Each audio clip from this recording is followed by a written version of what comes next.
Today is Wednesday, February the 23rd, 2022, and it's a great day to have a day here on the Spurs Up Show, the best Gamecocks podcast on the internet. And on today's show, I break down last night's game as South Carolina takes down the Winthrop Eagles in their first midweek matchup of the 2022 baseball season by a final score of 7-1. Guys, I'll give my full takeaways in the game. We'll break down just what happened at Founders Park. Also, guys, I'll name TSUS Midweek MVP and talks what's next for the Yardcocks as well. Also, guys, I will preview a massive showdown tonight at Colonial Life Arena as Frank Martin's squad returns to action to take on the Mississippi State Bulldogs, looking for their fourth consecutive SEC win. Guys, I'll break down the game in its entirety. First things first, we'll talk MSU, also top storylines, Bulldogs players to watch for, keys to the game, and I will lock in my prediction as well. Guys, I got a packed show for you on this Wednesday. And of course, as always, it's brought to you by the Spurs Up Show store. Guys, TSUS.store, the best Gamecocks merchandise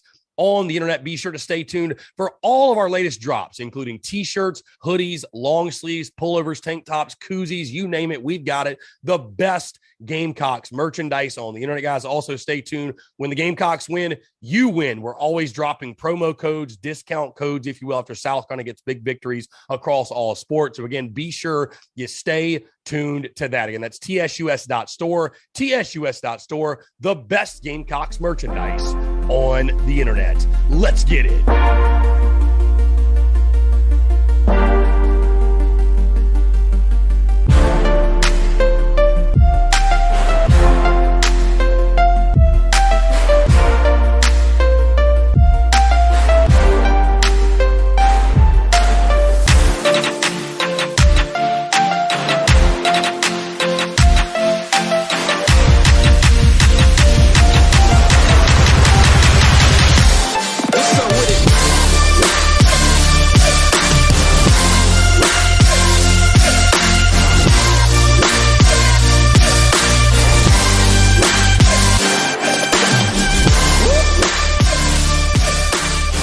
No matter how many times I say it, it's always worth repeating. It feels good to be good, and winning is still fun. Folks, happy Wednesday, happy hump day. Hope you're all doing well. I'm Chris Phillips, your host, the Spurs Up Show. As always, appreciate you all tuning in. We have got a lot to get into between South Carolina baseball and basketball, a packed show for you here on this Wednesday. And again, I hope it does find you, I don't know where you are, what you're doing. Hope you're having a fantastic week. And guys, I've said this so many times, and I will repeat myself over and over and over again this baseball season. But I want to say to you all, to all those that come up to yours truly and say what's up at games and show your love and support, in person at any Gamecock sporting event, thank you. Thank you so much, guys. It's crazy. I've had people lately ask me about, what's it like, people recognizing you and reaching out about the content of the podcast and coming up to you in person. Like, what does that feel like? And, I stop for a second and think, and it's truly a blessing and it's flattering. And the most special part of it all is that the content touches people to a degree where it impacts them in such a positive way that they feel inclined to reach out to me directly in person and say thank you and show appreciation and show love. And guys, that is something that I will truly never take for granted, because again, obviously I've interacted with many of you on social media over the years, but to meet people in person and to have those face-to-face conversations and meet the folks that make the Spurs Up Show literally possible on a day in, day out basis. Guys, I cannot say thank you enough. And again, guys, I cannot wait to hang with all the great Gamecocks and the great Rowdy Roosters all throughout baseball season.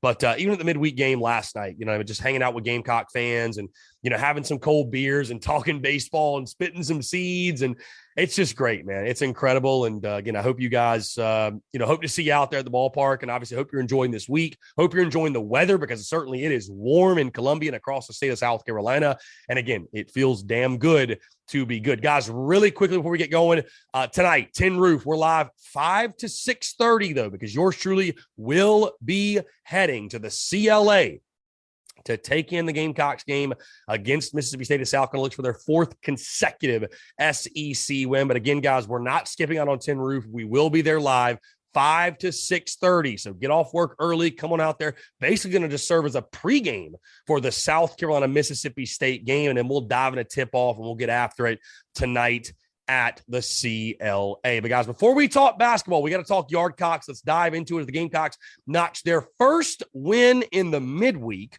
early in this 2022 baseball season to improve to 3-1 overall by a final score. Gamecocks 7, Winthrop 1. Now, when you look at this game, guys, again, you take no win for granted, right?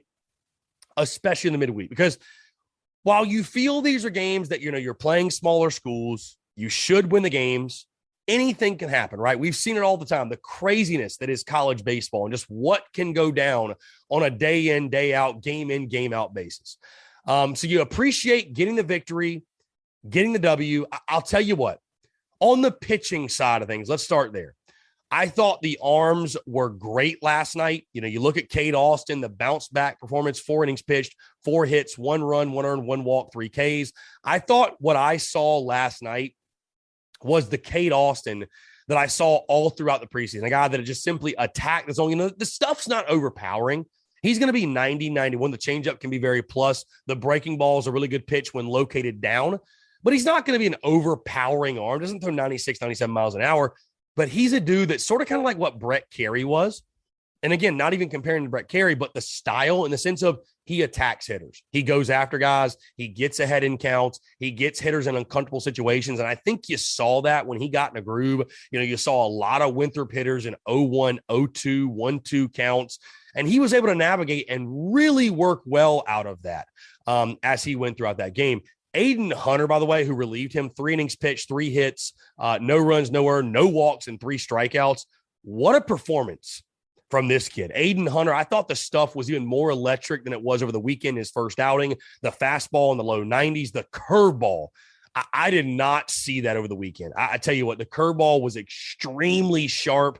And I tell you what, that's the kind of outing, guys. If he can keep putting those together, I do think he's going to be a midweek arm for the majority of the season. But I'll tell you what, I do really believe that he could be a dude that if he keeps pitching that way, could help you on the weekends. Of course, John Gilreath, CJ Wines, 2 veterans, if you will, closing it out. I thought John looked really good, did not have any walks. We all know that control issues at times are his biggest problem. And then CJ Wines, 1 inning pitch, 1 strikeout. Again, guys, your pitching staff did exactly what you hope they do in a midweek. The only run coming, Cade Austin giving up the solo home run, which, by the way, that kid absolutely hit a tank. So kudos to him. But your pitching staff did what you really hope. 1 run, 7 hits, really held the Winthrop hitters at bay and kept them off balance all night long. So, again, I would say a job well done by the pitching staff overall. Have no complaints with what went down there. On the hitting side of things, and let me actually start with this. Let me start with a positive.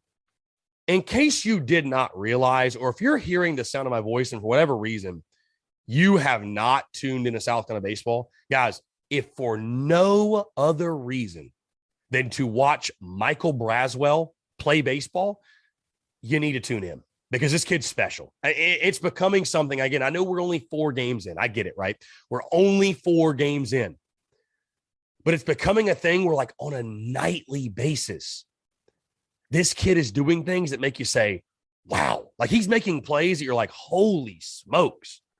He's doing things that a freshman should not be doing. A couple of plays last night, certainly the dish swinging the stick, had good at bats, had a good game. But in the field, we were all concerned with George Khalil's departure and how would Braswell feel, and is he quite as good a glove as George was?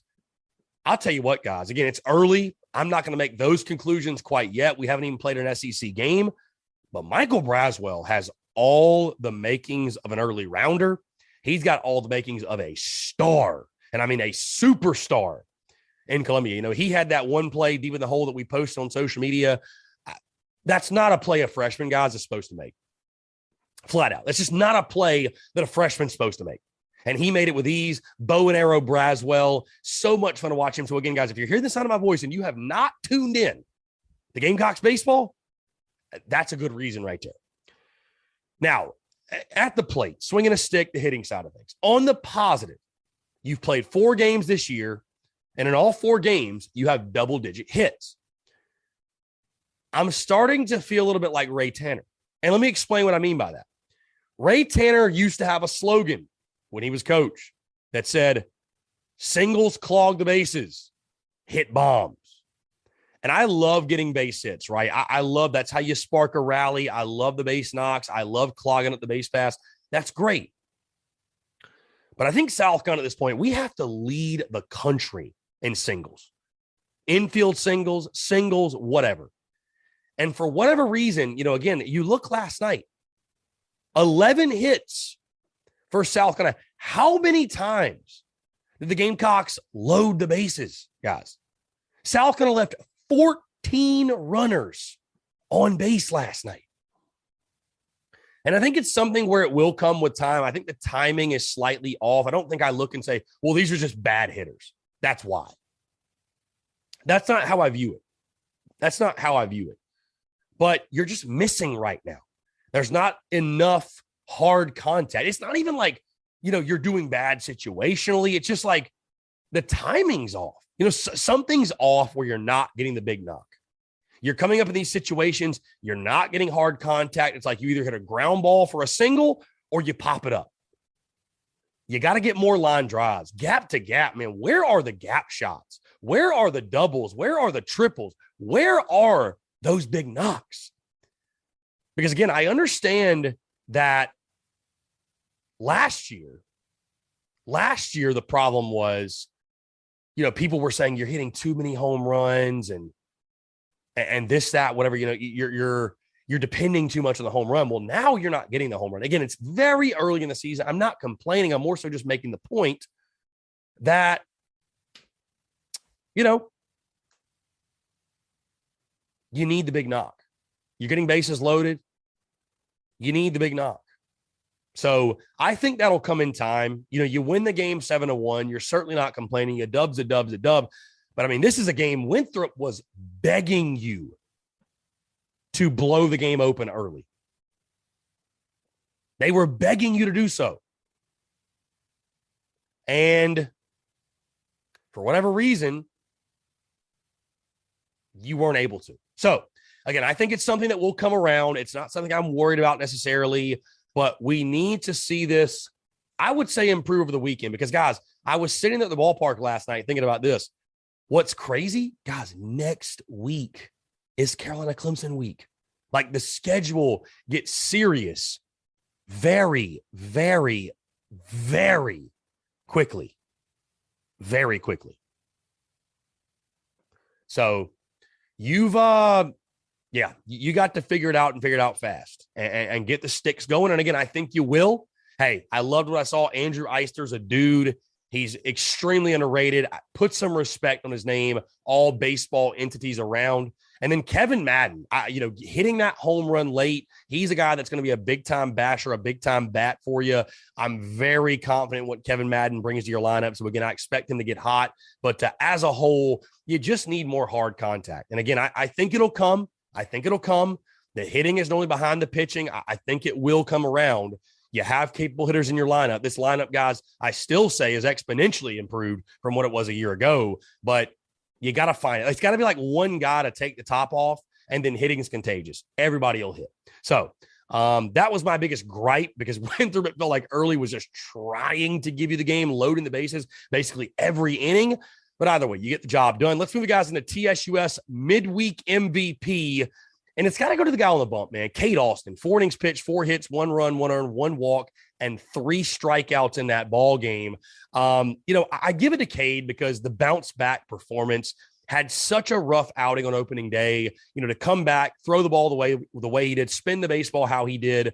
I thought the stuff was good. The command was really good. He went after hitters. He attacked hitters. Again, it wasn't anything overpowering, but he did his job. So again, our midweek MVP is indeed the right-hander from Chapin, Cade Austin. You look, what's next for South Carolina baseball, guys? The Gamecocks return to action this weekend against George Washington, which really serves, guys, as the last tune-up. I mean, it really is. It's the last tune-up for South Carolina baseball to find your best 9, figure things out. And again, I know you can say that Clemson and Texas, you're figuring yourself out before SEC play. But those are huge series. So George Washington is really the last series you look at where you say, okay, like we want to go in this and we'd like to sweep. We expect to win 2 of 3. We'd like to sweep if possible. It's one you feel like you maybe need to take advantage of. So George Washington this week in a big series, 4 o'clock, 2 o'clock, and 1:30 at Founders Park. So again, we'll have a full breakdown on tomorrow's show of the Colonels, but again, going to be a fun series at Founders. And again, the last one before I feel like you really get going with this schedule, Clemson, Texas, and then SEC play. Guys, let's dive into USC, Mississippi State on the hardwood. The Yardcocks return to action, looking for their 4th consecutive win, their 4th consecutive SEC win at the CLA. 6:30 tip-off on the SEC network. Mississippi State right now, 16-11, 7-7 in the SEC. Both the Gamecocks and Bulldogs tied for 5th in the league standings. Ben Howland is their head coach. And, of course, MSU averages 72 points per game, holding their opponents to 66.1 points per game. Now, guys, as we dive into top storylines, I ask this question. And I know they all get bigger as you go throughout the season.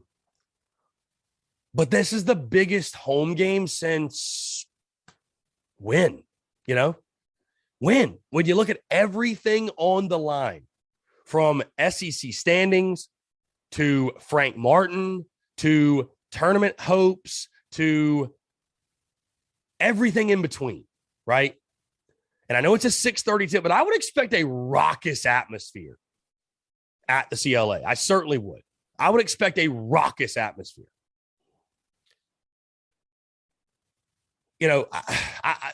There has not been a ton of hype at times around Gamecocks basketball, especially regarding individual matchups.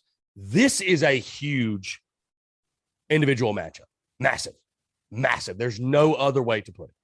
So, when you look at this game, how would you rate it? How would you rank it? It's the biggest home game since when? When was the last time we had this much on the line in a game? 2017?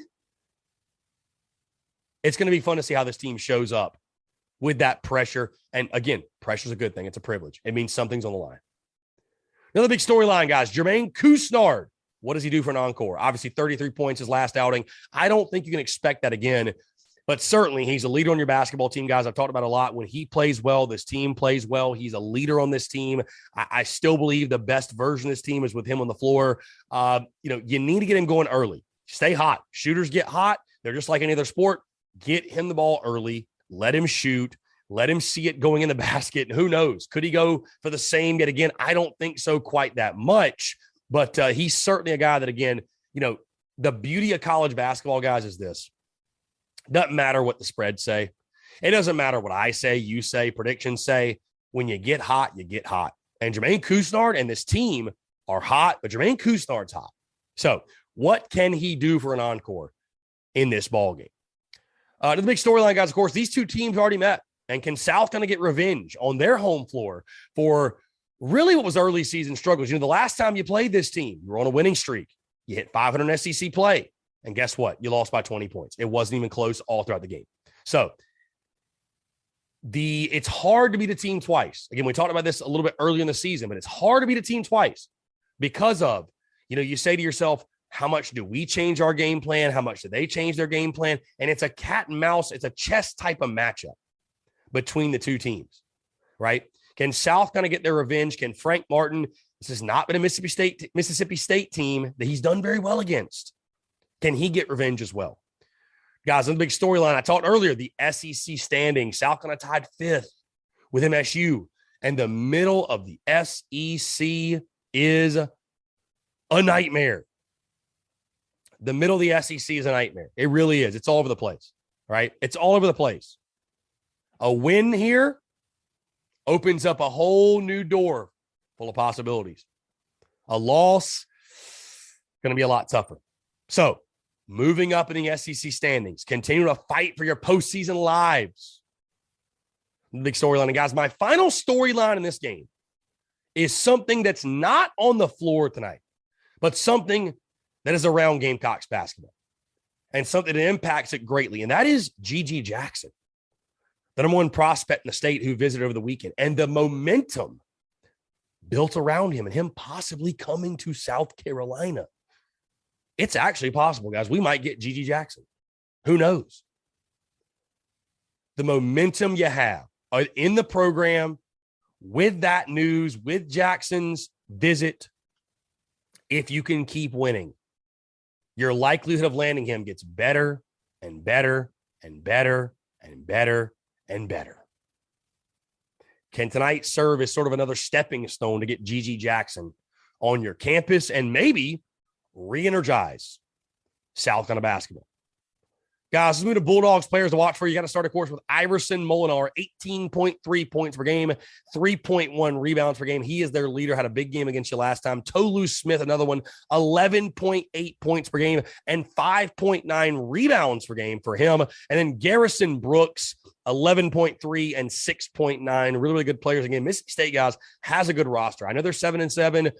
They've struggled a bit here and there, but they've got a really, really good roster in Starkville. Keys to the game, guys. Number one, I talked about earlier, feed Jermaine Kusnard. He's hot. He's hot. Get in the ball. Let him see it go in earlier. See if you can ride him to yet another big victory. But again, you got to get Jermaine Kusnard the basketball. My second key to the game, ball movement. You got a lot of shooters who need to touch it. You shot 51% your last time out. Hey, shooters shoot, and when shooters are shooting well, you got to distribute it. I thought you moved the ball extremely well last time against LSU. Continue to do that. And my final key to the game, hey, you got Uncle Mo on your side, man. That might be the biggest thing of all. Ride momentum. Find a way to ride momentum. Keep momentum on your side.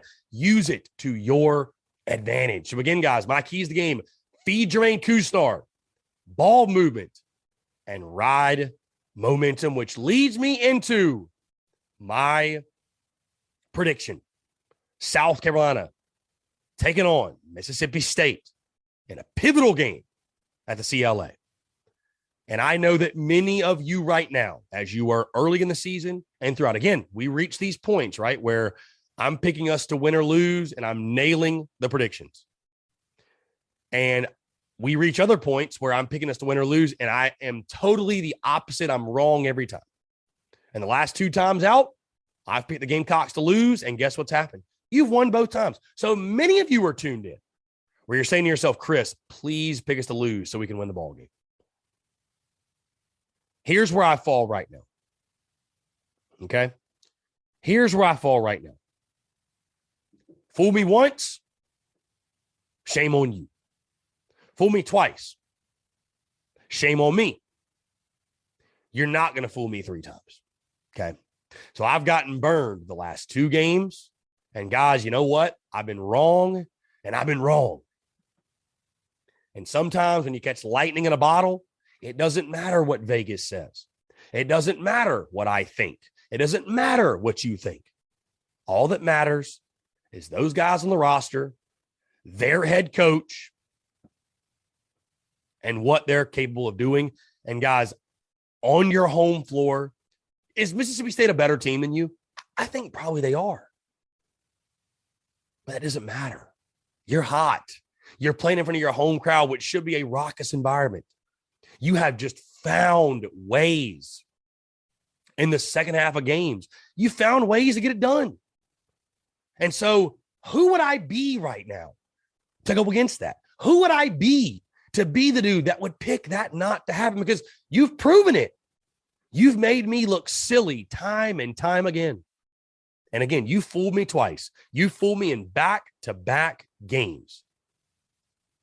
But I will not allow it to happen again. I won't. I will not allow it to happen again. I got to roll with the Gamecocks, guys. I think South Carolina right now is a team playing with momentum. I'm not saying that they're going to make the tournament. I'm not saying any of that. But this game right here, tonight at CLA, it sets up well.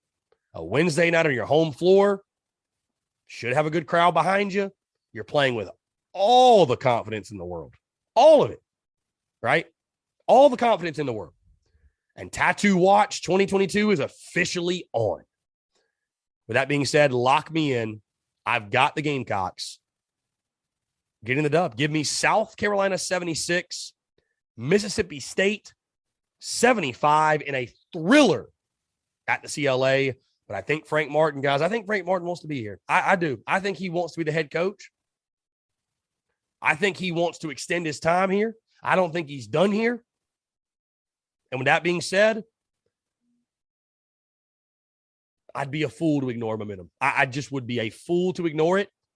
And for that reason, I'm picking the Gamecocks. 76-75, lock me in. South Carolina gets the job done. Guys, I'd love to hear from you. That's going to do it all for me, actually, here on this Wednesday. But I would love to hear from you, your thoughts on last night's win over Winthrop, as well as your thoughts on the game tonight, your prediction, how you think it will go.